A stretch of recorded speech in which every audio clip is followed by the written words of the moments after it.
Hey folks, I assume you're here because you're considering putting one of these Android head units into your Liberty. So, of course I'm in a Wrangler, you're not in the wrong video, but this head unit goes into, many different vehicle types.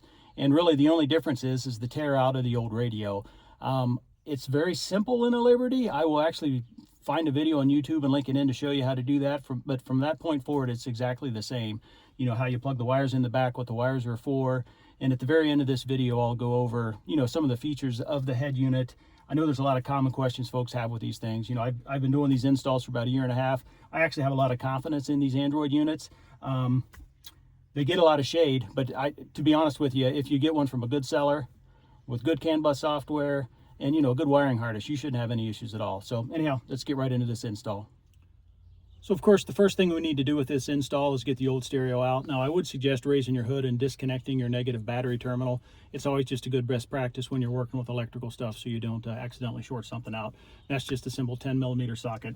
So now with these Wranglers, to get the radio out, it's actually very simple. There's like one integrated dash piece here that is held on by 4 bolts. Now they are 7mm bolts.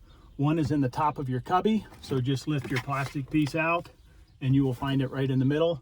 As you can see, my buddy has some kind of aftermarket phone holder here, which is actually pretty cool. I think if you're an off-roader, it'd be kind of neat to get some video. But anyhow, there, and then there's 2 bolts, one on each side of the steering wheel.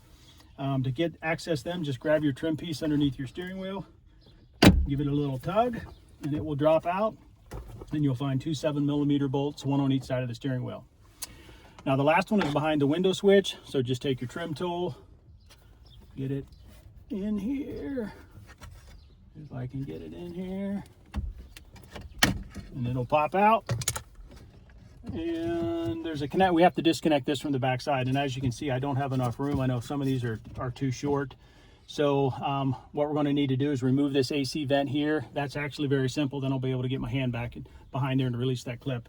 And actually, I think if you're putting this in like a Compass or a Patriot, you need to actually move these over to the new unit anyhow.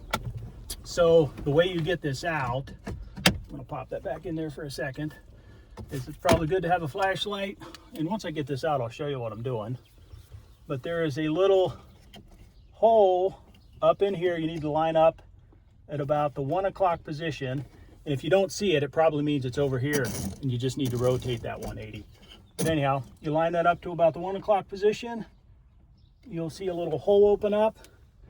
Then take a flat blade screwdriver, stick it in there, and gently press down while you turn your vent to the right, and it will slide right out.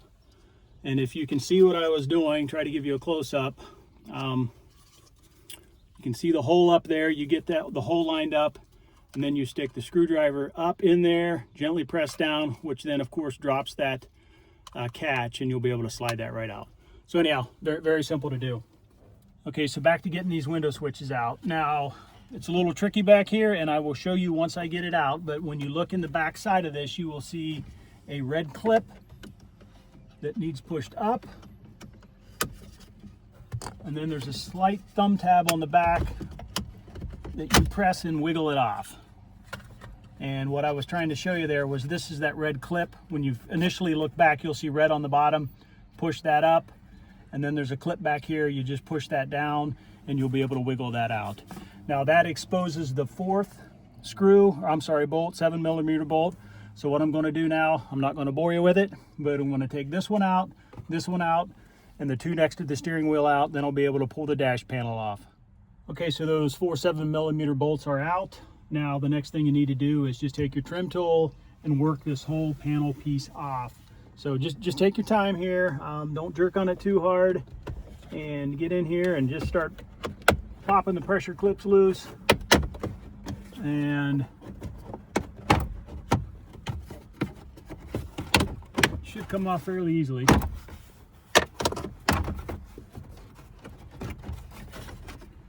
like I need to drop the steering wheel down.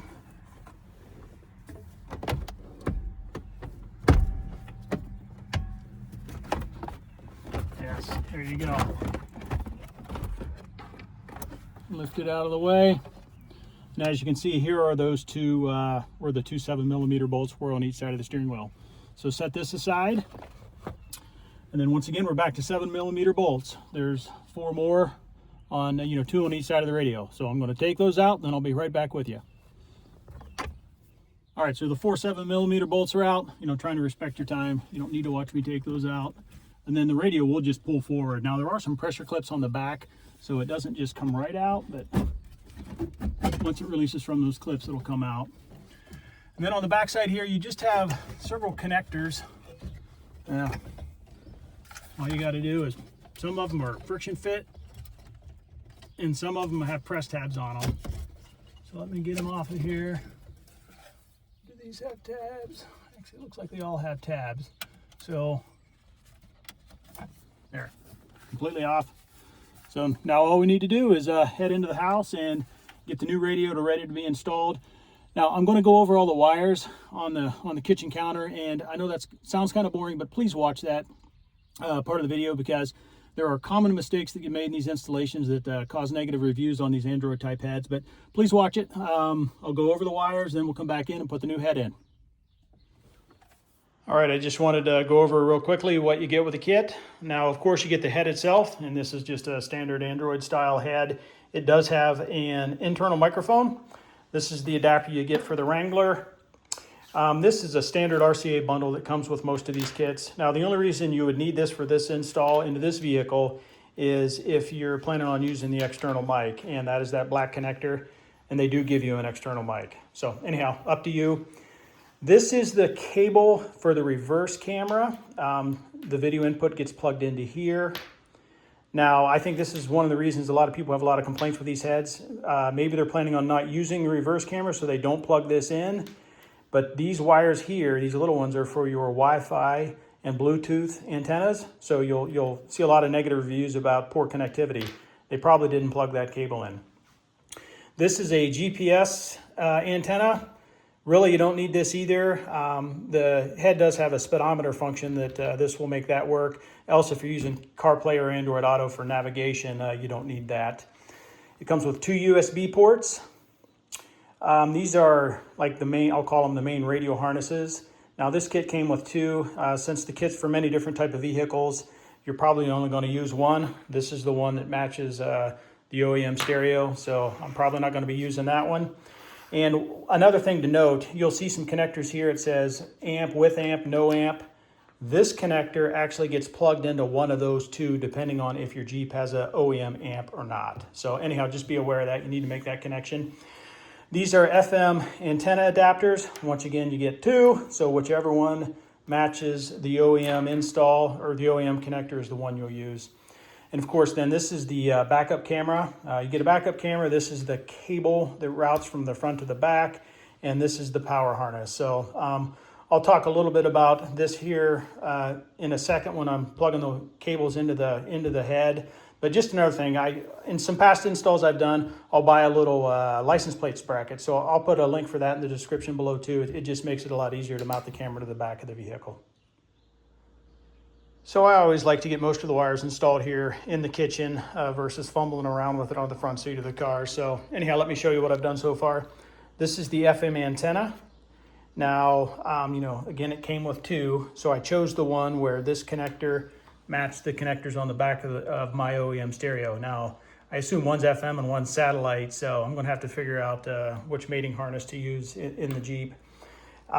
This is the reverse cable connection. Once again, even if you're not using the reverse camera, make sure you plug that in so you have the Wi-Fi and Bluetooth antennas. These are your 2 USB ports. I'm probably just going to go dangle them into the glove box, and that's in case you want to charge your phone, or if you have some media on an external drive you want to use. Now the next plug I see here, this one looks like it plugs in there, and I am going to do that. Now that's just due to experience from some past installs. I see this has a CAN bus module on it, so I assume that will make the CAN bus interface work, steering wheel controls and all that type of stuff. So I am going to plug that in. And just to note, if your harness does have a CAN bus module, make sure you take note of the manufacturer, because that might come in handy if you do have CAN bus issues. I know some sellers have a lot of problems with CAN bus. And I did plug in, you know, that one connector here for the width amp. I believe my buddy's Jeep does have an amp. Anyhow, so, and of course, yeah, the main power harness is plugged in there. So, again, I'll talk a little bit about the reverse camera when we get back into the Jeep, but let's go start this install. Okay, so I'm back in the Jeep, and I just installed the adapter plate. So once again, yeah, you just put the 4 7mm screws back in. Now this thing looks symmetrical, so I don't know if there's a top or a bottom, but as you can see, there's the slot with the circle. That's the way I installed it, and we'll see if it works. And now is also a good time if you're going to use the external mic and the GPS antenna. You should drop those down through for where you want to mount them now. I'm just going to drop the external mic down behind the steering wheel here somewhere, then my buddy can put it where he wants it if he wants to use it. And then for the GPS antenna, once again, you don't need this necessarily, but if you're going to use online maps or you want the speedometer function on the head to work, you should install this. And I think I'm just going to stick it up in here somewhere. You know, once again, not too important from what I'm going to be doing. So anyhow, let me get those things installed, and then we'll get the dash back on and get the head in place here. So here's the external mic, GPS antenna. I just stuck it right here, and time to put this back on.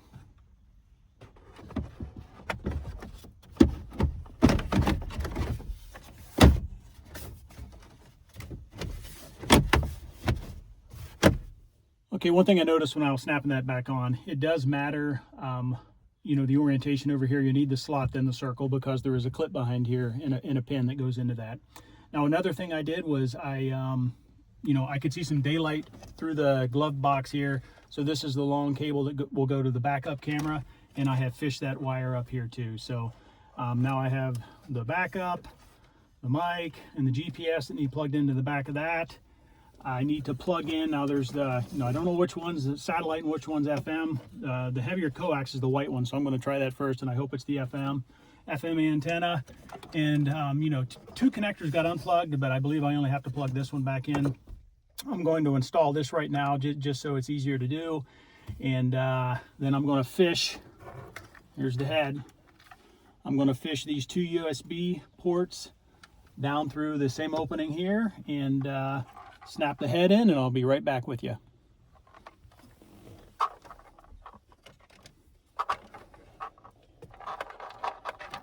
Make sure you plug this into the correct yellow connector. You want to plug it into the one for the backup camera input.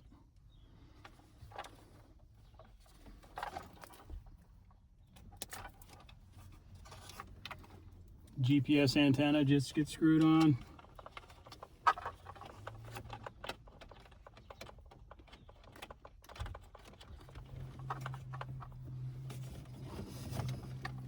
Connecting the FM antenna to the white one.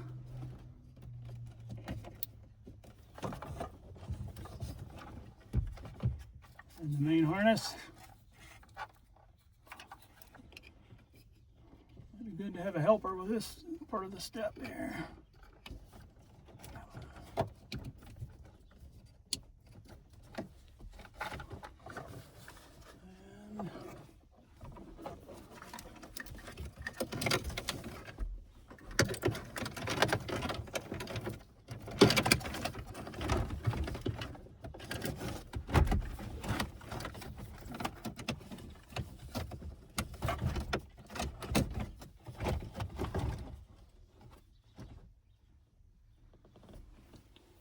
Before I snap it in, all you got to do is actually push it in there. I'm going to turn it on and make sure she works. Make sure I got that FM antenna into the right connection, and make sure the steering wheel controls and the CAN bus and everything is working for me. Time to reconnect the battery. All right, battery's connected. Put it in accessory mode and see what happens.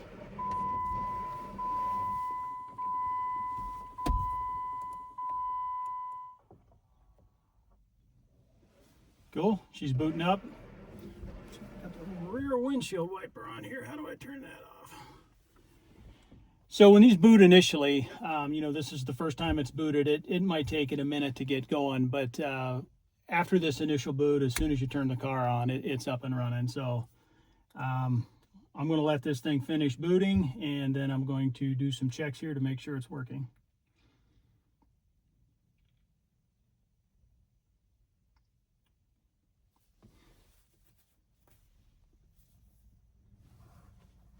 Okay, boot's complete. Now let's see. Yep, volume's working. Is my steering wheel controls working? Oh yeah, they're working. Yep, they're working. I go to radio. I'm gonna have to scan for frequencies. It is finding frequencies, it looks to be, so that means I probably got the correct antenna input plugged in. You can just yep, there you go. You can hear it. Name, where you're calling working from, and your brief question, and we will bring that forward to a future. I gotta be careful. I'll get a copyright strike if there's music playing. So anyhow, let me get this thing pushed back in. I'll get that vent reinstalled, and then I'll be back with you to show you a few features on this stereo. I think it's going to be a hell of an upgrade. Okay, I got my wife's phone. I'm going to try and show you how to connect to Apple CarPlay and such. So basically, you go to the home page here, go to application. These are the apps on there right now. The Z-Link app is actually the app CarPlay works through, but just go to Bluetooth. And then you have to pair your phone, and I always get confused when it's, oh yeah, it's actually showing on my phone right here, other devices. Now I got a pairing request. Hit pair, allow. Yep, there's Trish's phone. That's the wife. It looks like it's pairing, and it's asking connect to CarPlay, connect. And let's see. Hopefully it pops right up. Now I know, I have these actually in my girls' Honda Accords. I installed them about 1.5 years ago, and I still don't have something working here. I know as soon as they get into their car, oh, there it comes. It's popping right up. So it took a minute that time, but typically it pops up within, I don't know, 20 seconds as they're backing out of the driveway. So anyhow, but yeah, it's, if you've ever had Apple CarPlay, I'm sure you know how it works. But yeah, you got Spotify, she can stream her music. She can do whatever she wants on here. We can go to Chick-fil-A and order chicken and all that kind of stuff. So anyhow, yeah, it's a hell of an upgrade for these older cars. So I'll show you a few of the other features here in a minute. Okay, so I assume some of you may not be real familiar with how these Android heads actually work. So just let me kind of show you on a typical startup here. So I'm just going to leave it in accessory mode so we don't have to listen to the engine run. But as you can see, it booted immediately. And my wife's phone's in here, so it's going through the Apple CarPlay Auto Connect right now, and that'll pop up here in a few seconds. But while we're waiting on that, it's time for me to grovel. If you like this video, if you think it's going to give you confidence to do the install, I know there's a ton of these install videos out there. Please give me a thumbs up. It'll just help it move it up in the search results so others can find it easier. Okay, so Apple CarPlay, you saw how fast that came up. I'm not going to cover Apple CarPlay for you. I assume if you're an Apple CarPlay user, you know how to do that. And, if you're an Android Auto user, it would also just pop up right here too if you were already connected via Bluetooth. Home screen, touch the button here. It kind of takes you back to, the home screen. And as you can see, I've changed the skin. There's a bunch of different skins out there depending on what widgets you might want to see. So most of the stuff is controlled just through your apps. Like if you go to the radio, there's the radio app. And I have the volume turned down, but you can see if I press the button here, my steering wheel controls are working. And volume works too. I believe you can program, certain steering wheel controls to do certain things if you want. I haven't done that yet, but let's go back here. Let's go back to apps. Settings. These are your general Android settings. So time, date, zone, units, all that type of stuff. If you're an Android user, you probably understand that better than I. Also, you'll see a lot of comments about how much memory you need. Most of the units I've installed are like 2 gig of RAM and 32 gig of ROM. If you're just planning on doing CarPlay and stuff like that, I don't think you need a ton of memory. We don't have any issues with 2 gig of RAM, and it's very responsive. And I just wouldn't spend the money if that's what you're looking at doing. But if you think you're going to be running a bunch of different apps and loading apps on it, then you'll need more internal memory. But I think most people just use these for CarPlay, so save some money there. What else?